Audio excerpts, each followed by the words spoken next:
बीएसएफचे जवान पीके साहू यांना पाकिस्तानने भारताकडे सोपवलेला आहे। अटारी वाघा सीमेवरून पीके साहू भारतामध्ये परतले। पीके साहू चुकून पाकिस्तानच्या हद्दीमध्ये गेले होते। पाकचा एक रेंजर देखील भारताने पाकिस्तानला सोपवला। चुकून सीमारेषा ओलांडणारे पीके साहू 22 दिवसांनी भारतात। भारतानेही पाकचा एक रेंजर पाकिस्तानला सोपवला।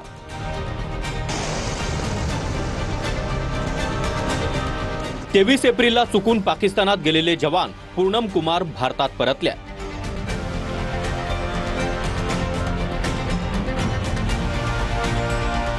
वाघा अटारी सीमारेषेवर जवान साहूंना भारताकडे सोपवण्यात आलं। हम लोग इतना आदमी चेयरमैन सबको पे आशा किया है, हम लोग आशा दिया है कि हाँ आएगा देरी होगा तो आशा पर नहीं है जा आदमी ये लोग के आशा से हम लोग जियत रहनी है, चलत रहनी है। लड़का तो हमारे फंसा रहा तो हम लोग के कुछ अच्छा ना लागत रहा, बाकी अब ये बेरा ठीक लागत है। बीएसएफने देखील परंपरा आणि नियमांची पूर्तता करत पाक रेंजरला पाठवून दिलं।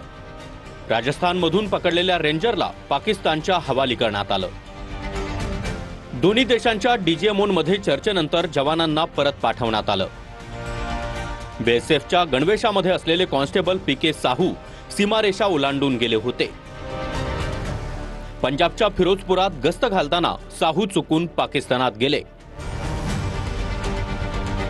शेतकऱ्यांना मदत करताना पीके साहू पाकिस्तानच्या हद्दीत गेले होते। शेतकऱ्यांबरोबर सावली शोधताना साहू चुकून सीमेच्या पलीकडे गेले। पाकिस्तानच्या बाजूने सीमारेषेजवळ शेतकऱ्यांवर लक्ष ठेवून होते। झिरो लाईन जवळ शेतकऱ्यांना विशेष परवानगी घेऊन शेती करण्याची परवानगी आहे। मात्र अशा वेळी या शेतकऱ्यांबरोबर बीएसएफचे जवान असतात। पाकिस्तानने त्यांच्या बाजूने असलेल्या झिरो लाईनवर तारा लावलेल्या नव्हत्या। सैनिकांना परवानगी नसलेल्या भागात गेलेल्या साहूंना पाक रेंजर्सनी ताब्यात घेतलं। जवान पीके साहू 3 आठवडे पाक रेंजर्सच्या ताब्यात होते। दोन्ही देशांच्या सीमा दलांमध्ये हा प्रकार घडल्यानंतरच्या दिवसापासूनच संवाद सुरू होता। दोन्ही देशांच्या संबंधित यंत्रणांच्या समन्वयानंतर साहू भारतात परतले। बहुत ही खुशी की बात है कि हम लोग के घर का लड़का, रिछड़ा का लड़का, हम लोग के परिवार का लड़का, हम लोग के जो है बंगाल का लड़का, जो है देश का एक जवान, बीएसएफ जवान, जिसको पाकिस्तान में जो ने बंदी बना के रखा था, हम लोग बहुत खुश हैं। यापूर्वीही असं घडलं असून अनेकदा अशा सैनिकांना मायदेशी परत पाठवलं गेलंय।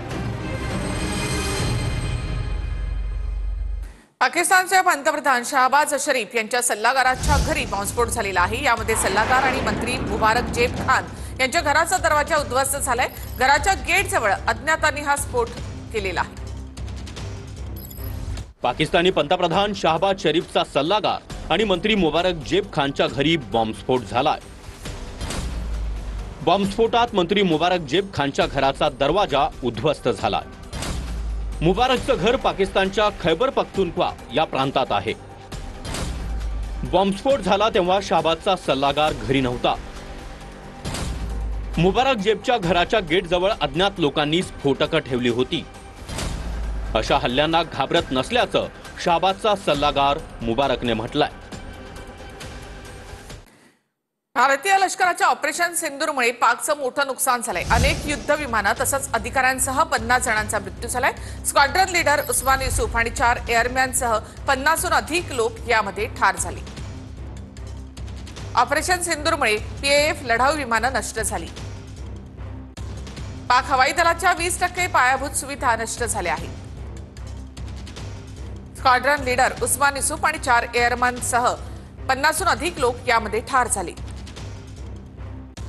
अनेक दहशतवादी बंकर आणि पाक लष्कराच्या चौक्या उद्ध्वस्त झाल्या आहेत। पाकिस्तानी सैन्यातील 35 ते 40 जवानांचा मृत्यू झालाय।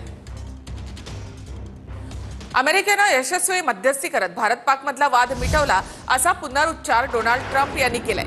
दोन्ही देशांकडे अत्यंत मजबूत नेतृत्व आहे।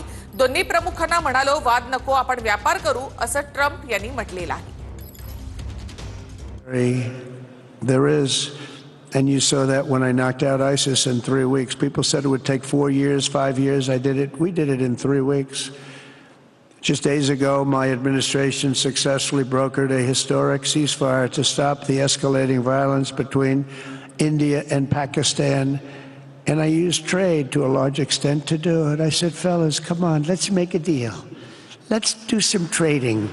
Let's not trade nuclear missiles. Let's trade the things that you make so beautifully. And they both have very powerful leaders, very strong leaders, good leaders, smart leaders. And चांगल्या आणि वाईट काळामध्ये आम्ही नेहमीच पाकिस्तानच्या सोबत उभे राहू, असं ट्विट तुर्कस्तानचे अध्यक्ष रेसेप तय्यिप एर्दोगन यांनी केलेलं आहे. पाकिस्तानच्या बंधुभावाच्या लोकांसोबत उभे राहू, असं एर्दोगन यांनी म्हटलेलं आहे. आम्हाला पाठिंबा दिला त्यासाठी आम्ही आभारी आहोत, अशी प्रतिक्रिया त्यानंतर शाहबाज शरीफ यांनी दिली. पाकिस्तानला छुपी मदत पाठवणाऱ्या तुर्कीकडून आता उघड पाठिंबा जाहीर करण्यात आलाय. तर आधी तुर्कीकडून नौदलाचं जहाज पाकिस्तानच्या समुद्रामध्ये दिसलं, तर मग तुर्कीचं कार्गो विमान पाकिस्तानमध्ये उतरलं होतं आणि आता थेट तुर्कीनं पाठिंबाच दर्शवलाय. अमरावतीचे सुपुत्र भूषण गवई सर्वोच्च न्यायालयामध्ये सरन्यायाधीश बनले आहेत. राष्ट्रपती द्रौपदी मुर्मूंनी न्यायमूर्ती भूषण गवई यांना शपथ दिली. न्यायमूर्ती भूषण गवई भारताचे 52वे सरन्यायाधीश आहेत.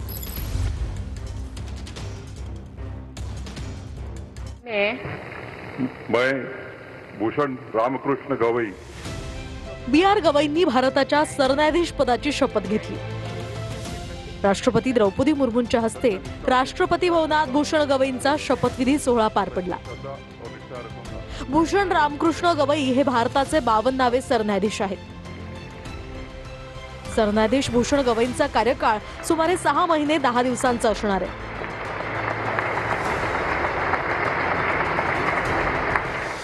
सरन्यायाधीश गवईंचा जन्म हा 24 नोव्हेंबर 1960 रोजी महाराष्ट्राच्या अमरावतीत झाला.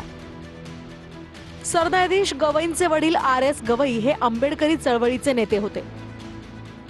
RS गवई हे अमरावतीचे माजी खासदार तसंच 3 राज्यांचे राज्यपालही होते. RS गवईंनी रिपाई गवई गटाचं नेतृत्व केलंय. सरन्यायाधीश गवई बॉम्बे हायकोर्टाचे न्यायमूर्ती सुद्धा राहिलेत. सरन्यायाधीश BR गवई हे 1987 ते 1990 पर्यंत बॉम्बे हायकोर्टाचे वकील होते. सरन्यायाधीश संजीव खन्नांच्या निवृत्तीनंतर न्यायमूर्ती गवई हे सरन्यायाधीश पदी विराजमान झाले. BR गवईंच्या रूपानं महान सरन्यायाधीश देशाला मिळाले, अशी प्रतिक्रिया माजी सरन्यायाधीशांनी दिली आहे. सरन्यायाधीश गवई मूलभूत अधिकार आणि स्वातंत्र्याचं रक्षण करतील, असाही विश्वास माजी सरन्यायाधीशांनी व्यक्त केलाय. दरम्यान सरन्यायाधीश गवईंची कायदेशीर कारकीर्द कशी असेल तेही पाहूया. 16 मार्च 1985 रोजी त्यांनी वकिलीला सुरुवात केली. 1987 ते 1990 दरम्यान ते मुंबई उच्च न्यायालयात स्वतंत्रपणे वकालत करत. त्यानंतर मुख्यतः नागपूर खंडपीठातही त्यांनी काम केलंय. तर 1992 ते 93 मध्ये ते नागपूर खंडपीठात सहाय्यक सरकारी वकील म्हणून कार्यरत होते. अतिरिक्त लोक अभियोक्ता म्हणून सुद्धा त्यांनी काम पाहिलंय. तर 17 जानेवारी 2000 रोजी नागपूर खंडपीठासाठी सरकारी वकील आणि लोक अभियोक्ता म्हणून त्यांची नियुक्ती झाली. त्यानंतर 14 नोव्हेंबर 2003 रोजी मुंबई उच्च न्यायालयात अतिरिक्त न्यायाधीश म्हणून त्यांना पदोन्नती मिळाली. 12 नोव्हेंबर 2005 रोजी कायमस्वरूपी ते न्यायाधीश झाले. तर 24 मे 2019 रोजी सर्वोच्च न्यायालयाचे न्यायाधीश म्हणून त्यांची नियुक्ती झाली. दरम्यान भूषण गवईंचं महत्त्वाचं योगदान काय आहे तेही पाहूया. सर्वोच्च न्यायालयात जनहित याचिकांसाठी आठवड्यातनं 1 दिवस त्यांनी निश्चित केला. उत्तर प्रदेशातील बुलडोझर कारवाई विरोधात त्यांनी सरकारला फटकारलं होतं. शिवाय नोटाबंदी, अनुच्छेद 370 रद्द करणं, इलेक्टोरल बॉन्ड योजना रद्दच्या ऐतिहासिक निकालांमध्येही त्यांचा सहभाग आहे.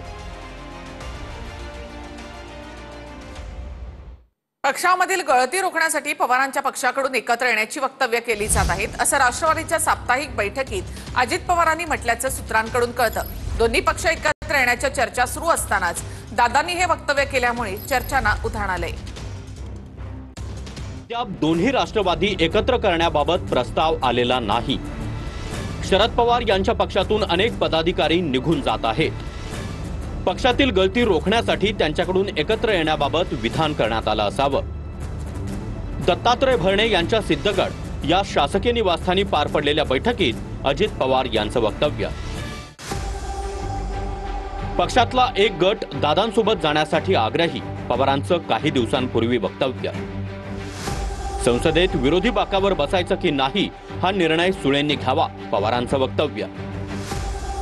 एकत्र येण्याबाबत सुळेंनी आणि अजित पवार यांनी बसून ठरवावं, शरद पवारांचं मत. भविष्यात सर्व एकत्र आले तर मला आश्चर्य वाटणार नाही. एका इंग्रजी वृत्तपत्राला दिलेल्या मुलाखतीत पवार यांनी हे वक्तव्य केलं.